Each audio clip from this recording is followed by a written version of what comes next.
honoured tonight to have John Shipton back here in Mullumbimby again. He is on one of his tours again all over Australia, just really drumming up support for Julian and standing up for freedom of speech and freedom of journalism. And he lives in Melbourne these days, so it's a fair trip. He went to Nimbin for Mardi Gras, he went to Brisbane for the March, and here he is in Mullumbimby. So we're very lucky to have John. Also got tonight two other people. We have Mia Armitage, who many of you will be familiar, works for Bay FM, and she's a community presenter. She covers all sorts of news, political, local, social, artistic, and she has quite a following that goes as far as the Northern Hemisphere when it comes to her online work. And she's been fabulous supporting John. We've had several, I think 5 or 6 different meetings now with John, and Mia's turned up for a lot of them. And she's going to ask questions of John, along with our very great guest to have here, David Halpern, who also is a local lawyer. And he's got an amazing background because born in Sydney, and then he was sent to a normal school, but he was such a rebellious young man that his parents got a letter saying, we think your son really, is a bit out of control and you better do something with him. And so they very wisely sent him to an independent school, maybe something like we have here with our Steiner schools, and he loved it. He could, they asked him what he wanted to learn, and so what a refreshing change that would be to our education system if we all did that. And so he flourished, and so he got his degree, and then he did his postgrad in Southern Cross, so that's how come we've got him up here. And he even initiated a law degree at Southern Cross, and then won all sorts of awards there. And he's really served the community by, in 3 main ways. He has 3 books, and I think the book that probably most interests Mullumbimbiites is the one that talks about what it's called, Rough Deal, Your Guide to the Drug Lords. So that would be quite helpful. But he did a lot as a young postgrad. He actually looked into the prison service and saw what a lot of injustice there was there. And so he interviewed over 300 young men about sexual assault in prison. And then he wrote a book about it called Fear or Favour, Sexual Assault of Young Prisoners. And that was the book that actually the US Congress accepted, and bipartisan, both parties accepted it and used it. And it actually really significantly helped, I think, with cutting back on assault of young men in prisons. His third book is called How Do You Plead Representing Yourself When Charged with Drink Driving in New South Wales? And that might be quite useful for some of us too. So there you go. So let's give a very warm round of applause to our 3.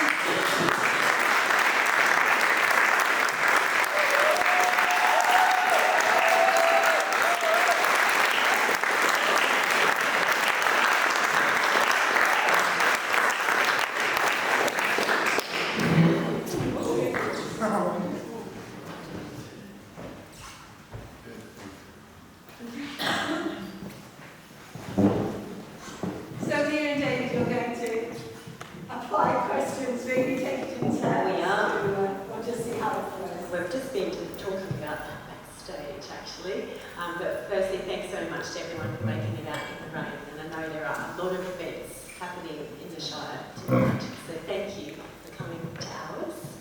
And without further ado, the first question, we decided to let John Shipton himself just set the tone for the questions.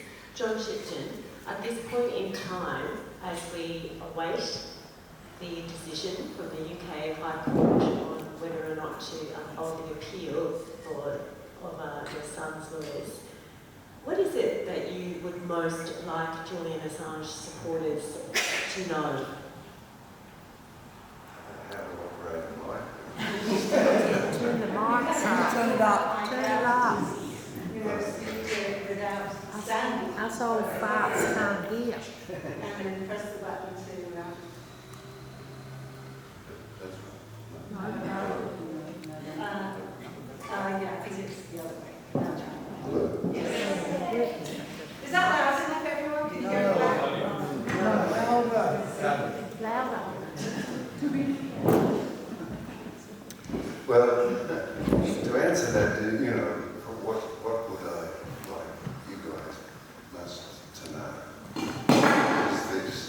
that we started on this journey some years ago.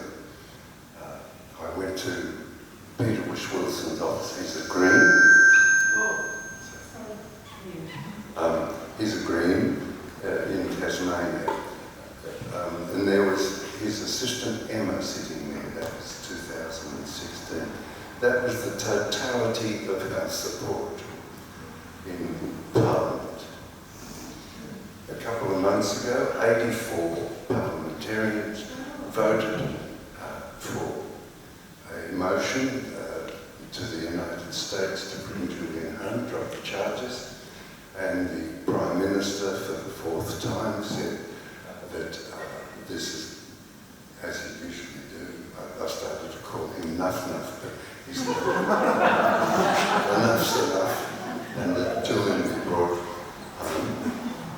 And President Biden, after a press conference in the Rose Garden, was asked about Julian Assange by a reporter, and the President replied that he has had submissions from the Australian government. What I'd really like you to know, that rests on the shoulders of us, of the Australian people. Men and women have made this happen. It's a phenomenon, and it crosses all political parties. It's the Nationals, represented by Barnaby Joyce, the Labor Party, represented in the delegates by Tony Zappia of Adelaide, and the Greens, represented by Peter Wilson and David Shipton. Marvellous work. That's what I'd like to know. That the success of this project is that has ascended and descended from the men and women of Australia who have been supporting us in every way for the last, since 2016, and prior to that when we ran the WikiLeaks party for the 2013 election. That's what I'd like. It's such an honour sitting on stage with you, as you know, I like to think, I like to hope that if one of my boys got into this situation, I would be as tireless and as generous and as extraordinary as you have been.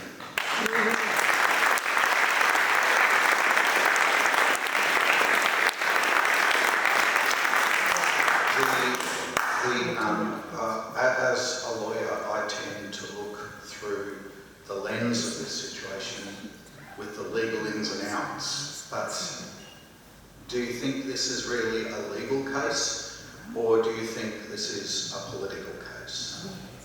Well, if the Parliament is involved, the people of Australia, let's call people, the polity of Australia, the Parliament of Australia, the Prime Minister of Australia, and the President of the United States are involving themselves. You don't have to say this is political.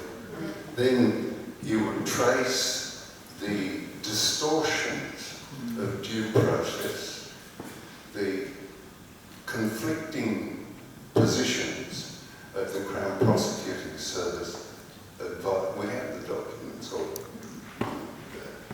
the Crown Prosecuting Service of the United Kingdom saying to the Swedish Prosecuting Authority that there's more to this than meets the eye. We would discourage you from coming under mutual aid system to interview Julian Assange in the embassy, despite the fact that they'd already interviewed Julian. The Swedish Prosecuting Authority had four prosecutors shopping over a period of 9 years, and the allegations expired on time. That is, the documents prove that the Swedish Prosecuting Authority and the Crown Prosecuting service of the United Kingdom conspired to keep Julian in the embassy for 7.5 years, while the executives of state, that is the politicians with the responsibility of administering these things, would say in Parliament and outside Parliament, he can walk out whenever he likes. It's bloody disgraceful.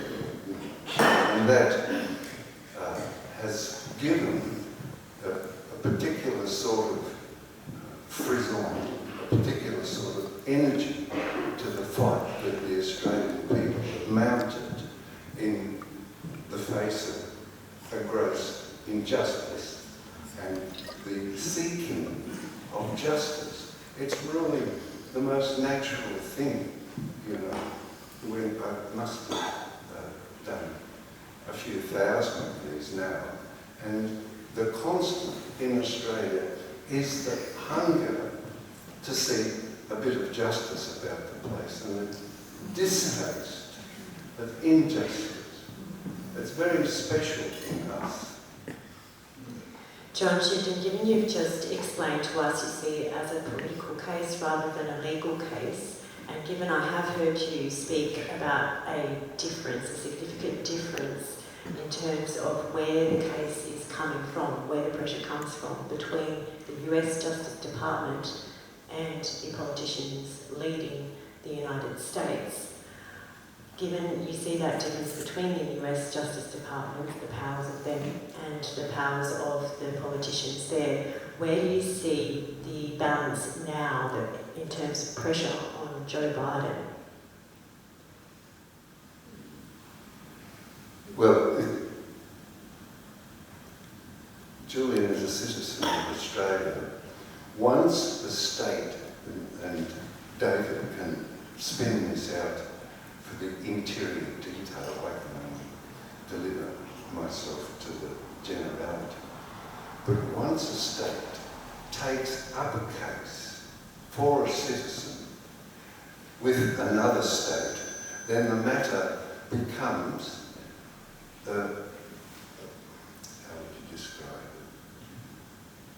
it? A system of institutional relationships between the government institutions involved. It's a state matter now. The Prime Minister of Australia has asked, on behalf of the Australian people, that the allegations be dropped, or the charges in this case. The charges, the espionage charges dropped. That is, the Prime Minister has put some of his prestige as the leader of Australia on the line here. Equally, if it's refused, at the moment it's not refused, if it's refused, then the prestige standing of Australia in its sovereignty, such as it is to a certain extent declines. It declines. So with the coming of a multipolar world, you need stature to negotiate with your other states and partners. So it's really important to have some prestige and sovereignty. And that's what the Assange case has brought about. First time in my lifetime, the first time since God's Whitlam, that the Australian Parliament, as a unified body, left, right and centre, has made a sovereign act. That is, we would like our citizen, Julian Assange, returned to Australia. This establishes for us a certain amount of pride in what we have achieved. It's a seed that may grow in the future. But for the interior of institutional relationships between Australia and the United States and the United Kingdom in the matter of Julian Assange, David would be able to explain how the laws and how the laws and politics intermingle in this matter. The only thing that I'd add to that explanation is that Joe Biden holds all the power. And because the American system, because the head of state is the president, the pathway to dropping the charges to what is sometimes erroneously called a pardon, because a pardon really can only occur after a conviction, but still, the head of state controls the justice system in America. To the extent that if Biden picked up the phone and said drop the charges and return him, that could happen. It's much more complicated if the position were reversed with Australia, because we do have a Prime Minister, but in that case he's not the head of state, and a pardon is far more complex. I think also the power of the people. I mean, I once marched in the Mardi Gras in Sydney in the David Hicks float, which was all the people in jumpsuit wearing David Hicks masks. And I mean, that is such a good example of where diplomacy or putting a nation's prestige eventually on the line led to the return of David Hicks. I mean, that campaign was successful, and when I was researching it tonight, took exactly 1/3 the time that Julian Assange's case has been fought. And after all, what David Hicks was accused of was far, far more serious than what Julian Assange has been accused of. One of being involved in terrorism, and the other involved in the release of information that embarrassed the government. Well, not a few documents, I think there's 10 million, but quite a few.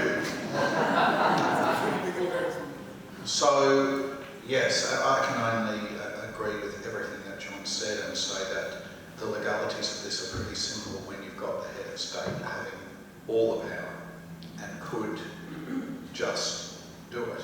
And I fear that time is short. I mean, who knows? But when if the 6-year-old takes control of America after the election, I think it's going to be harder than it is now. You know, there's a delicious irony that I can add to David's comment.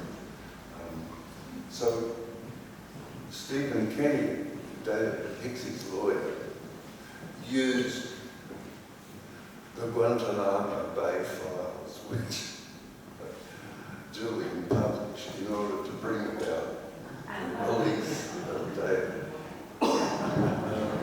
There you go. Full world for many ways. I wanted to pick up on that theme then of the powers that Joe Biden has.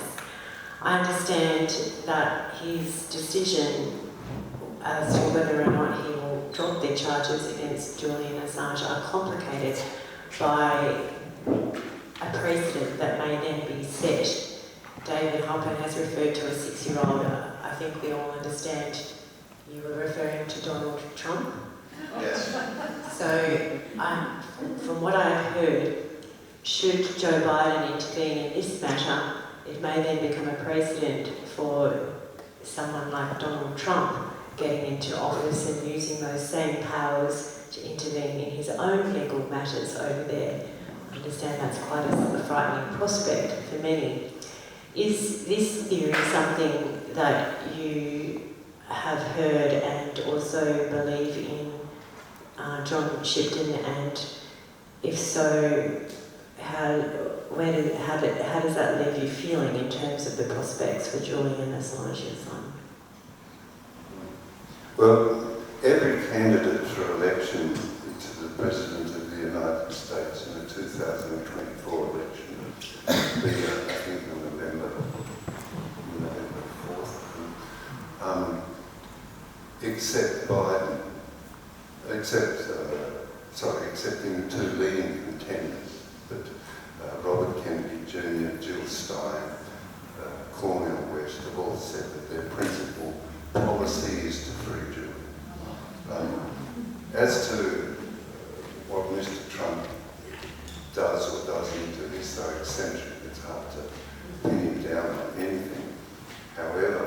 his son, who is sort of a person who came to Australia a few months ago, says that his dad favours the dropping of the chart.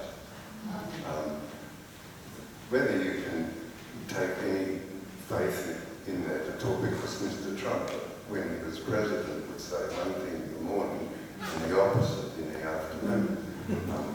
Also under within his presidency, the prosecution was forward. So I don't, and politics in the United States is now, we did it just to give you some credibility in my statement, to give some credibility. Last year we went to the United States about 6 times. We were there on the 6th of January when riots were at the Capitol building. At that time we had contact with the human rights section of the incoming Biden administration. They said to us, look, can you wait until after inauguration? And we said, yeah, okay, we can. And then we hung around for 3 weeks and nothing happened. So we abandoned the idea of going direct to a head of state and realised that we would have to build the structure whereby to carry Julian's case into the Congress. So we had that film Ithaca. Last year we toured the United States with 60 events, 42 cities in 47 days. It was just a monster. And then at the end of the 47th day, we flew into Mexico and saw the President of Mexico and did 8 events there. So we got a good feel, of what's cooking in the United States. Amusingly, you'd have a crowd like this for the film, and all of the Trumpists would sit on one side with their MAGA hats on. They refused to even look there. And then on the other side, the Democrats were there, but we managed to sort of be a bit of an umbrella. In New York City, we had a crowd this big for an event. There was one MAGA dude there, and he got up and asked a sort of Trumpy type question. And the whole like, shut up.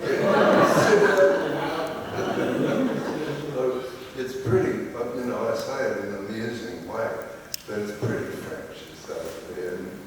Nobody can really tell what's going to happen to the United States administration, whether it's going to disintegrate or whatever. But one thing you can tell if you're us, when the elephants fight, the grass gets crushed.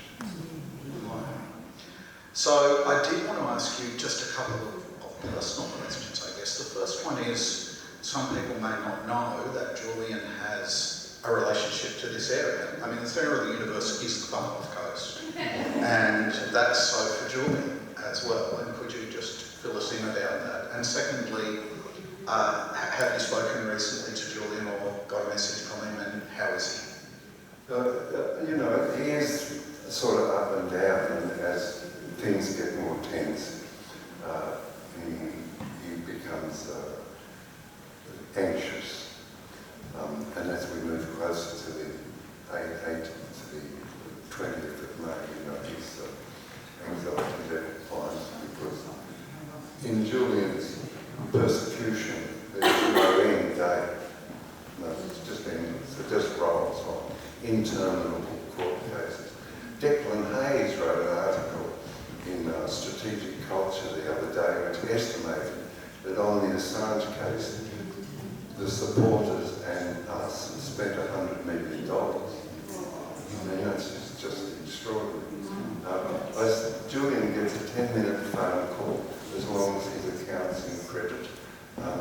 And so he rings me morning or night.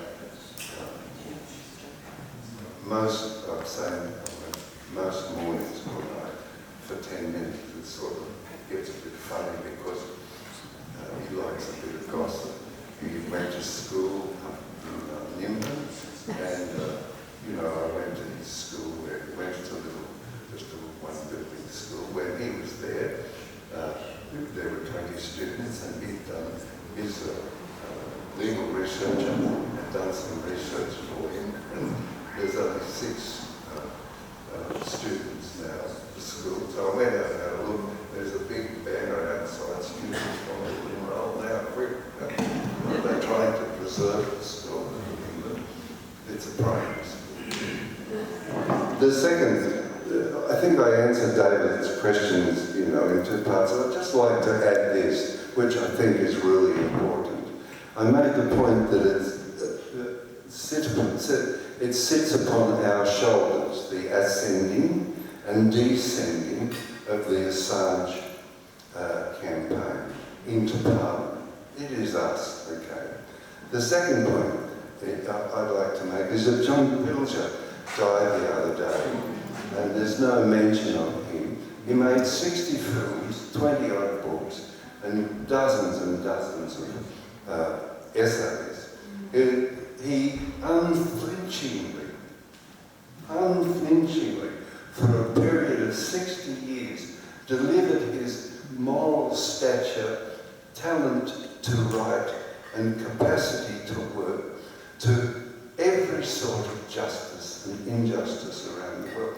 His film, The Next War in China, still holds up really well. Palestine is still the question, holds up really well. The film on Indigenous people in Australia holds up really well. Cherish these men. Cherish them. For they give to you, to us. They give 2 things. One is the sound understanding that this culture produces men and women of stature. Cherish that. Understand that. It is a part of you. He grew up in Sydney. He walked down the beach to ride his surfboard. It's one of those great big long ones, Not the little ones they have. Cherish that. There's others, Julian. In the case of Wilfred Burnett, Julian Assange, John Pilger, just 3 examples of what this society, its culture, produces, those 3. I'll give 6, but 3 in this section, okay? Indulge me for just a little bit. Wilfred was the first person to report on the destruction of Nagasaki and Hiroshima. He wrote about, he was the right eye, what he says is all nonsense. People didn't disappear, they're not dying and falling down. He brought us the truth. He also reported on in Korea, and he reported that the United States was using German warfare against the North Koreans. He was the right man, all this sort of thing, his fantasizing. Of course, now, 30 years later, after the event, the papers have been declassified, and they're there for all of us to see. Wilfred Birch was his name. Took his Australian passport away. He gave these things to us freely, with an open hand. Same with Pilger. He don't charge us. You can see Pilger's films on TV. You go to his site, you can watch his film, read his book, download, whatever. They gave us these gifts of their soul, or spirit, if you like, intellect, talent, energy. The same with Assange. You can go now, tonight, down the library for free and look up WikiLeaks and look up 250,000 cables which describe the entirety of the United States diplomatic actions over the period that those tables concern. I think it's a period of 10 years. They describe circumstances that they describe circumstances that allow us to understand clearly the relationship between the United States and its allies or vassals, if you want to be harsh. We can do that, and they're given to us for nothing, for free, with an open hand and an open heart. Cherish these writers, you know. Hold on to them, because if you do so, you simultaneously raise the quality and the stature of yourself and your community. 3 more. Vincent Lingard. I'm going somewhere. This might be interesting. Vincent Lingard and the Mullumbimby woman made a fight to get their land back and succeeded. Vincent Lingard. Whitlam Goff, another one, who tried to bring into being an independent, upstanding, sovereign Australia by doing this.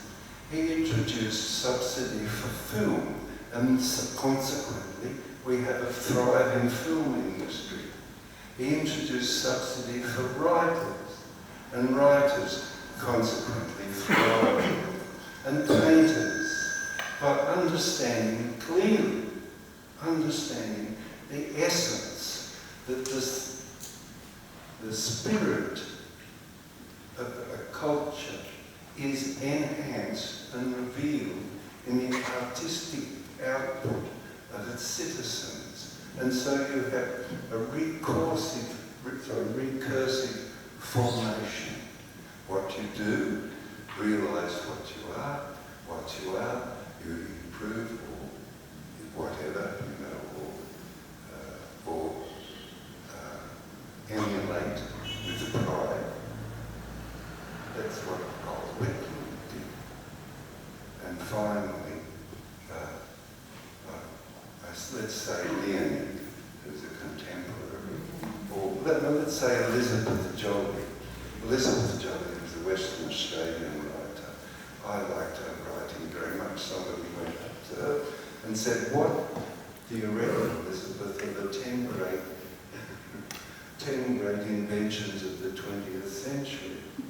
Elizabeth said, "Oh, well, I think number 3 is the washing machine." Every time I put the washing on, I remember Elizabeth saying, you know, maybe I'm old enough to remember the day when you had to put the sheets in a copper and boil them up to get rid of the bugs and whatever, and then bring them out with a stick like that, you know. I used to help my grandma.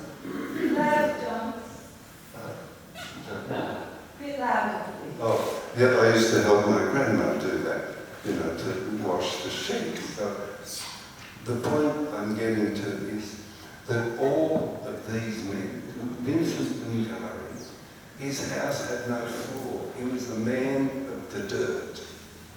Elizabeth Joly is a woman of the dirt. Mariani woman who was with Vincent in the court case is a woman of the dirt. John Pilger is a man of the dirt. I and my family are people of the dirt. I remember going to my cousin's place, they had a dairy farm, and the kids weren't allowed to wear their shoes in the morning because the shoes get all muddy to go to school. So they went down to help milk the cow. I still have an aversion to this day to mud squishing through my feet. We are people of the dirt. We ascend from the dirt. You know, when you see an indigenous person walking by her bed, you see the land animated in spirit and blood. That's what this land creates. And equally, we're all men and women of the dirt, and we've done some pretty good things. We're going to open up in a moment to all of you. So if you have a burning question, you'll have a chance to ask it. The way we normally do it is have is there a microphone in the middle where people will lie queue and ask the question? Unfortunately, we need to use John's room. So we'll have a volunteer come out and so just raise your hands and we'll try to keep track of it. Before we get there, John Shipton, for the benefit of anybody who hasn't caught up on where the current legal case is, I know you've said it's a political case rather than a legal case, but of course we still have the show going on with the lawyers and the judges and Assange still in jail. So for anyone who isn't aware of what happened at the most recent hearing, will you please let us know what the response has been from the US Justice Department in terms of being able to convince, I think it's the UK High Court, that Julian Assange would be guaranteed the same rights offered to US citizens under the First Amendment or under the Constitution. If you could please just let us know what happened in that respect, and if the lawyers have said anything to you in terms of what you may expect on the 20th of May. It's only 12 days away, we'd love to hear that too. Well, to answer the last question first, the lawyers tell me nothing. They're the most secretive, controlling bunch you ever deal with, except for David, who's quite friendly. Well, some soups are best not seen when they're made, aren't they? So, you really don't want to know what goes into making the sausage, so to speak. There's a hearing on the 20th, which is a decision. Julian's lawyers, the defence, made an appeal to the High Court of the United Kingdom and Wales, and the request from the High Court judges to the Americans were two principal assurances. One, that Julian wouldn't receive the death penalty. Two, that Julian wouldn't be negatively affected by being an Australian and could partake of the protections of the US Constitution. The Americans replied, Julian may seek protection of the First Amendment. That is, you can ask. And they said no death penalty. Well, the Guantanamo Bay people are held in Guantanamo Bay in order that they don't fall under the Constitution of the United States and that they fall under the military law of the United States, such as it is. There's a court case already tested to the Supreme Court of the United States in another matter, whether a foreign citizen, or person in this case, a foreign person, could have the benefits of the United States Constitution, in particular, the First Amendment. It was refused. There's absolutely no chance, in my view. Second, it's not in the Department of Justice's purview to usurp the decisions of a federal court judge which would hear the case. Next, there is no guarantee from the United States that when Julian arrives in the United States, that a series of charges won't be brought which encounter the death penalty. Next. Julian will be held because they have this thing called SAMS, Special Administrative Measures, which there is no judicial appeal available to those that suffer special administrative measures. And they are applied by the CIA under the circumstances where the prisoner has knowledge of or has seen classified documents. Well, Julian's seen about 1 million of them, you know. So, you know, people, the law in this matter, you know, as I pointed out before, is an unfurling facade of persecution under a banner of legalisms. They despise Julian in the United Kingdom. That, you know, and they despise his idea of transparency and accountability. Well, the idea, not necessarily Julian's, but he did advocate for transparency and accountability. I had dinner, a lunch, with this lord whose nickname is Benjamin X, and his nickname is Benji. Okay. He was the most gracious lunch companion, charming, passed you the salt before you wanted it, poured your glass up and chatted about lovely. I love to hear high-octane gossip, you know. Yeah. He just chatted away, and in the end of the lunch, you know, he gave me a couple of names out of his Rolodex. They said goodbye, and I did the Oz thing. I walked into his motor car. I said, Benji, look, Assange brings this information out, which raises the level of understanding of the polity, and the consequence, better policies can be formed. Benji said, oh, that's a very good idea, John. But that's not the way we do things. You know, these things have got to fit in to the United Kingdom establishment. And they've got their way of doing things, and they don't much... In fact, I've come to the conclusion that they think of Australians as relics of a collapsed empire that sits on the edge of the earth, and if the wind got up a bit strong, they'd just blow off the edge. You know, that's my feeling after working there for 5 years. Forgive me to any Englishmen in the audience. Well, perhaps it may be time now to let the people of the, I was going to say dirt, like you said, but maybe we're the people of the mud here on the Northern Rivers. What do you reckon?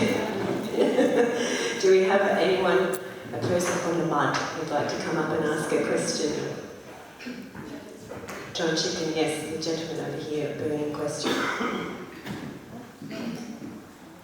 Good day, my name's Noah, and I've been following Obama and the pardon he gave to Chelsea Manning, and I can't understand why he could give one to Chelsea Manning and not to Julian Assange. But I was very heartened to hear this week that Robert Kennedy Jr., who's running for president, said he would give a pardon to Snowden. So, and he also is, you know, making a lot of statements. So hopefully he can make a statement about Julian Assange as well. Thanks. You know, I did so far 2 platforms with Robert Kennedy Jr., one in San Jose and another one in Frisco.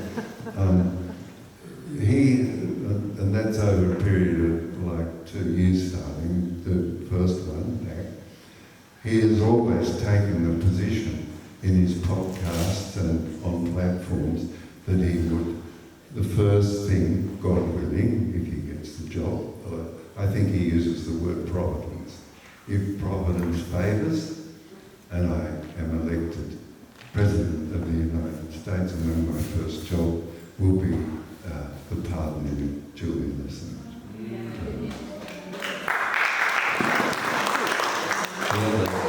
The matter with Chelsea Manning, that was a commutation of sentence. So Chelsea was sentenced for 35 years, and after 7 years the sentence was over. This is an interesting fact because of this, that the punishment that the United States institutions are legally, the punishments that are legally available to them have already been enacted because Chelsea was an employee who nicked this stuff, you know.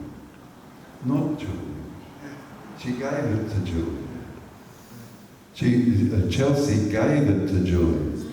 In fact, it's best to be really clear about this. The security clearances that Chelsea Manning had enabled her to freely download all of the information that she leaked. And she had downloaded all of that information prior to conversations with Julian. Really important to remember. And the first people to release the cables in their entirety was John Young, who runs a website called Shipton in New York City. John is about 84 now. He's an architect who runs a specialist site. An 84-year-old running a website called Cryptoin? Is that what you said? Did you say that it's an 84-year-old running a website called Crypto? Yes. Amazing. Do we have Crypto? Yeah. Another question. Well, don't be shy. There's a woman here, but don't worry. If you are shy, David and I can fill the silence. Just how we can get our representative Justine, are you talking Justine Elliott? to represent her electorate? Well, before we get to that, I wonder, we have someone in the audience who I understand was to have had a meeting with Justine Elliott recently. Oh, there you are, Roy. Roy, lovely Roy, the very humble gentleman Roy Drew has been leading the campaign locally in support of Julian Assange for a long time now, including a Facebook page, and I'll get him to say the name of the Facebook page correctly because I often make a mistake. But Roy Drew, I understand that last week another resident of the Northern Rivers, she's a volunteer newsreader sometimes at Bay FM, Adele Smout. She'd been a squeaky door for ages and ages, was requesting her right as a constituent to a meeting with her local member, Justine Elliott, and finally received approval for that meeting. 4 people, I think she was allowed to bring, and I believe you were one, Roy Drew. Yeah, is that working now? Yeah, there's actually a campaign going on run by the Assange campaign, and being run from Adelaide, Jodie, and she's organising as many MPs as possible to be met by local Assange supporters. And so far, the number of MPs that I was speaking to her yesterday, ours was the 75th meeting with a local member, and the total is now 76. She was telling me she's actually getting phone calls from MPs now. Tanya Plibersek rang her the other day wanting to know what's going on and will somebody come and see her. So you know, I saw a photo of Chris Bowen, for example. There's some leading members of the government I mean, they're MPs, they are there as servants to the people, so it's very awkward for them to refuse. It looked as though we were having a bit of a problem with Justine 2 weeks ago because we said, you know, we'll have some supporters come. An appointment was arranged for 4 of us. She said 4 people is fine, our office staff did. And we'll have supporters outside. They got word of the supporters coming outside and interpreted that to mean a protest rally. So they closed the door. They say they were advised by the police to close up shop, which is what they did. So we had to sort of advise everybody on the mailing list and all the rest of it that that was what had happened. But anyway, 20 folks turned up and we got a photo opportunity and a chat about Julian. So we got something out of that. But anyway, another appointment was arranged for yesterday, and 4 of us got to see her. Kept it quiet, didn't have anybody outside. She actually apologised for what had happened and explained. One of the local policemen actually did show up on the day. There was no arguing with him. He was about 6'7" tall, massive guy, very friendly. And he swears he didn't know anything about that. He was just on patrol, wanted to know what we were all doing there. So he said, "Oh, you're here for Julian?" "Yeah, good," and that's it. So anyway, we just did it yesterday. She was very diplomatic, received us very well, but basically, as we've been almost, as David and John have mentioned, the issue is politics or legal processes. So Justine, from the National Labour Party sort of approach, they want to keep it. We have to allow the legal processes to be worked through for Julian. You know, never mind the breaches, the abusive process, the time, 5 years in prison without any charges against him whatsoever. I mean, I keep on wondering about what happened to habeas corpus, which is 800 years old, for goodness sake. So we're reverting back to pre-medieval times, this whole situation at the moment. So anyway, we went through that with it was a bit of a, some of us were a bit like soft, brushy, and then I always imagine brushes and razors, you know, in a conversation with people.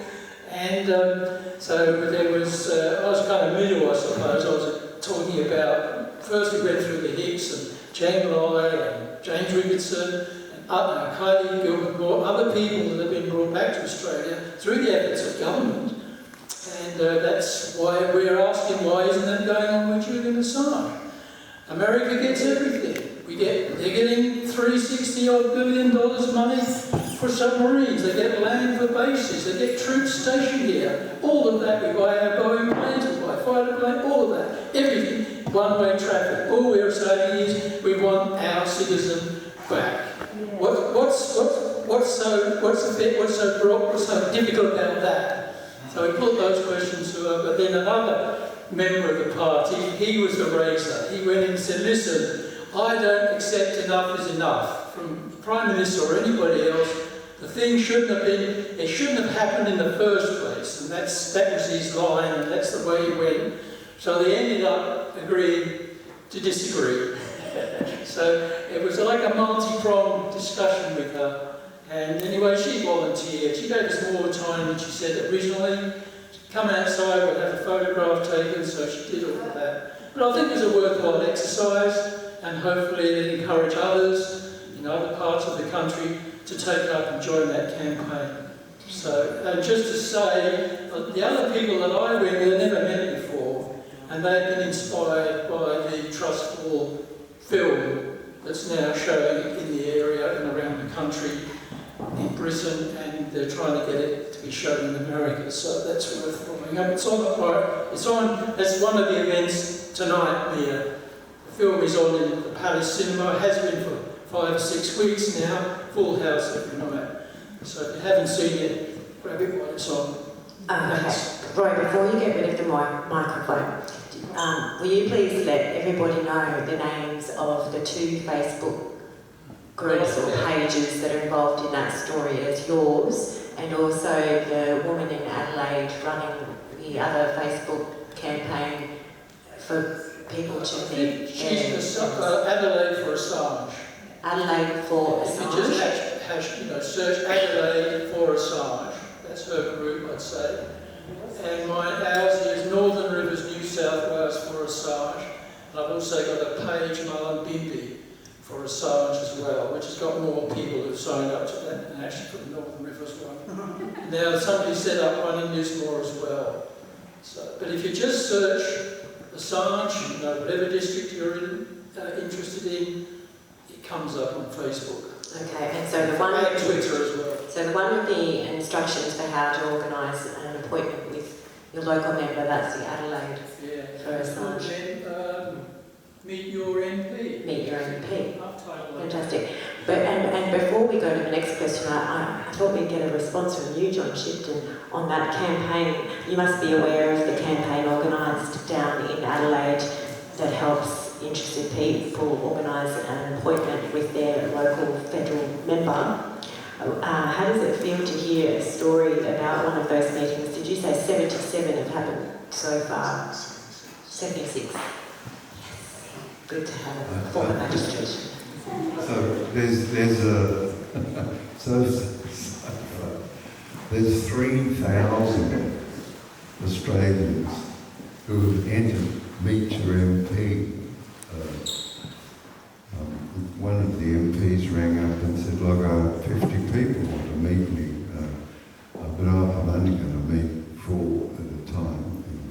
So it's a great phenomenon. Jodie Scard is the name of the lassie running it, and it originates from the Assange campaign. So we put together the ideas and the means and mechanism and structure and promote it on all sorts of social media, and Jodie beats it into shape and continues the admin. Next question. I get the impression, John, that the Australian government and the English government just want to postpone.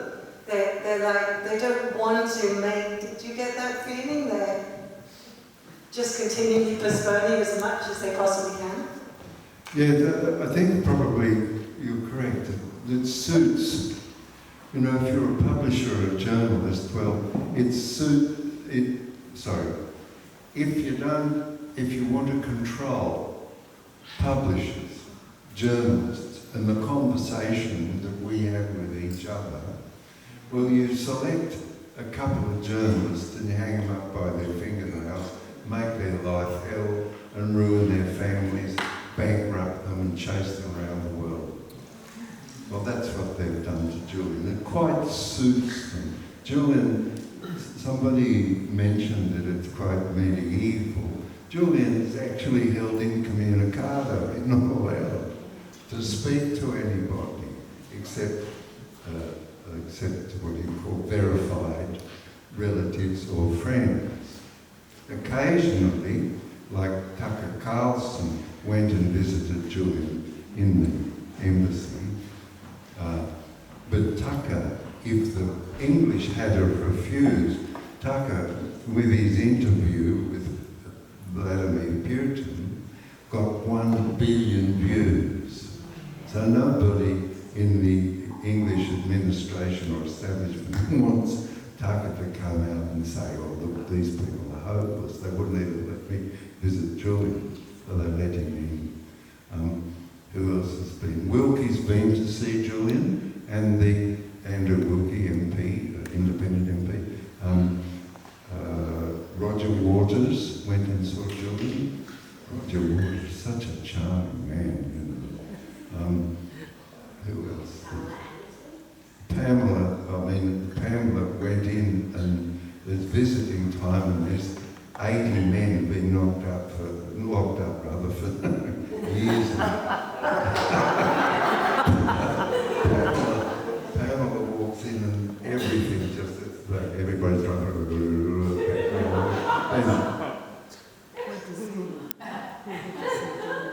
stops.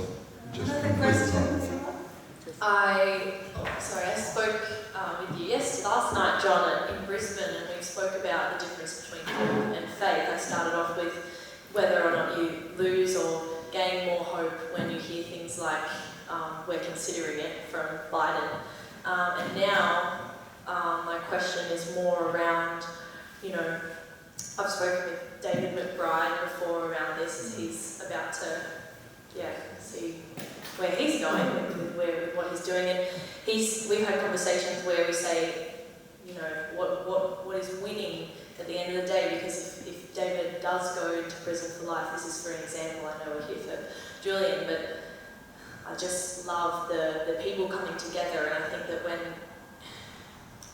if Julian doesn't come home, people are never going to stop talking about it, and if he does come home, then there's also going to be a lot of noise, and I just wonder sort of if there's any more ease in your mind, John, when you contemplate those outcomes. You know, I just have, you know, the other day, a friend, a neighbour, he's about my age, or a bit younger, he came and knocked on my door. He said, John, come down home, I want you to have a whiskey with me. Oh, okay. I went down to his place, and he opened the bottle of whiskey, he was quite excited. He said, my daughter, she's just had a baby. And then the phone rang. He said, John, come and see. Come anyway. He drags me down to his daughter's, like a day past and bearing a child. And I'd never seen his daughter, but he's a bit older than me, so I come here. So, new life, new life. There it was, there's still a baby. So, that's what I don't use hope. I just use faith that life ain't futile. There's not a futile endeavour. I went and saw that little baby about that long, you know, just the mother that sort of go over the moon, and her father silly, being quite silly, you know, excited and dragging his neighbour down to see his daughter, for God's sake. You know, surely we can understand that level of joy in seeing new life and bearing new life and being a witness to new life renews constantly our faith that life ain't futile. And so I just go about this business of talking too much, you know. And knowing the truth is that the fight in life gives the life meaning. And the more you fight, and I'm not being silly like going outside the pub and getting into a barney, but the more you fight, the richer your life becomes, and the richer and more fulfilling the life of your family and friends. It's clear. You're here now, and you've heard us speak, and you'll discuss it amongst yourselves. And as a consequence of that, you elevate the spirit of being, because that's the richness of life. That is fulfillment. And that gives faith. Thank you.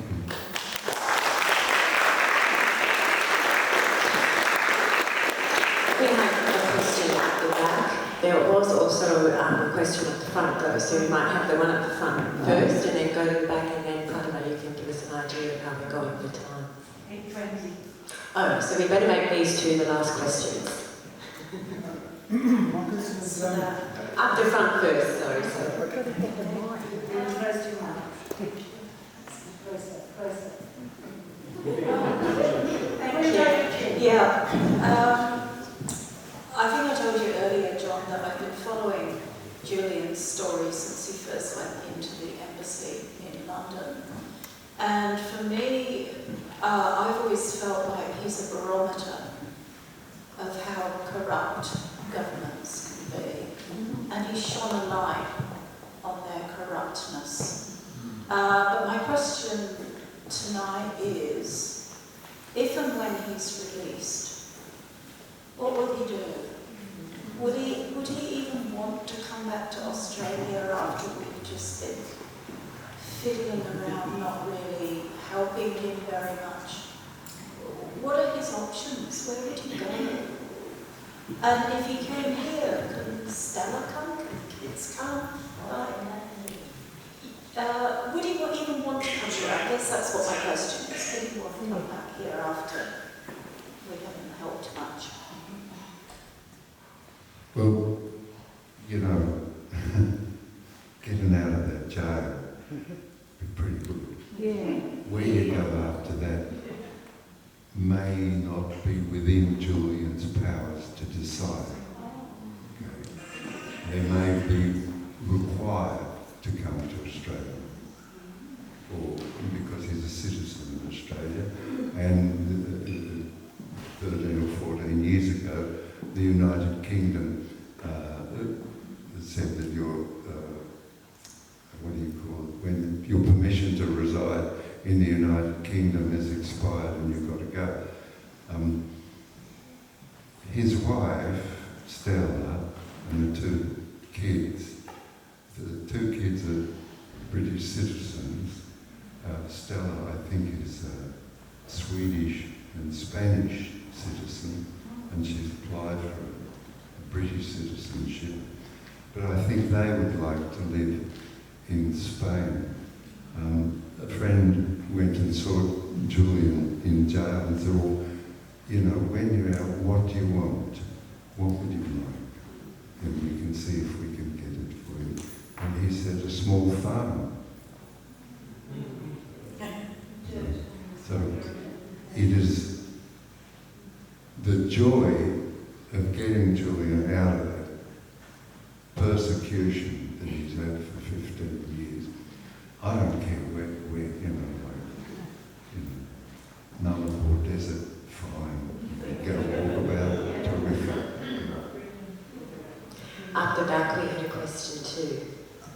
It kind of dovetails into the previous question a little bit, but I want to ask David if it's possible for someone to stand for Senate while they're incarcerated. Yes, is the short answer. It is possible. That would be good publicity, a good way to get Julian's level of visibility up. I'd be happy to sign a document. Well, he did actually stand for Parliament previously, and got a lot of votes, didn't he, John? Yeah, he nearly got in. 2%. But yes, look, I think it's anything we can do. And of course, it's tried and true, in England, members of Sinn Féin were elected to the British Parliament when they were in prison. It's a great idea, and I'm sure the campaign will take that on. I wanted to also ask if it's been thought about busting him out. Because we've got some resources over there, we've got friends, we've got contacts. We could easily get him out of the country. If you can get him out of the... if you get him here, I'll hide him.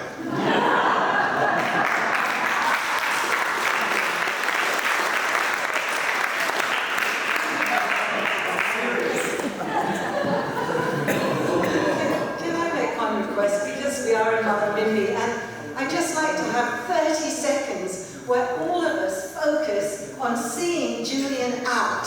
Yes. So let's just do that. Just 30 seconds, strongly.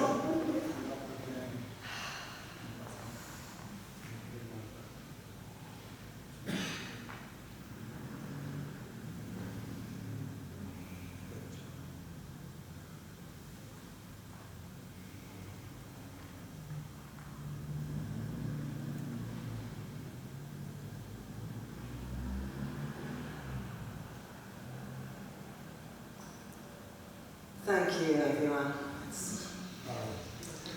So we've got Gail. Again, please sing this. And Rosie, please sing this. Another one. The last one was wonderful. Thank you. Can I demand David Harper, the former magistrate, has just a final word? Can I just say this? As I was driving here today, I thought of this beautiful, it's not my poem, a beautiful line from a poem, which is, until the last chain falls, freedom will make slaves of us all. And, while Julian is in jail, we are all in jail. That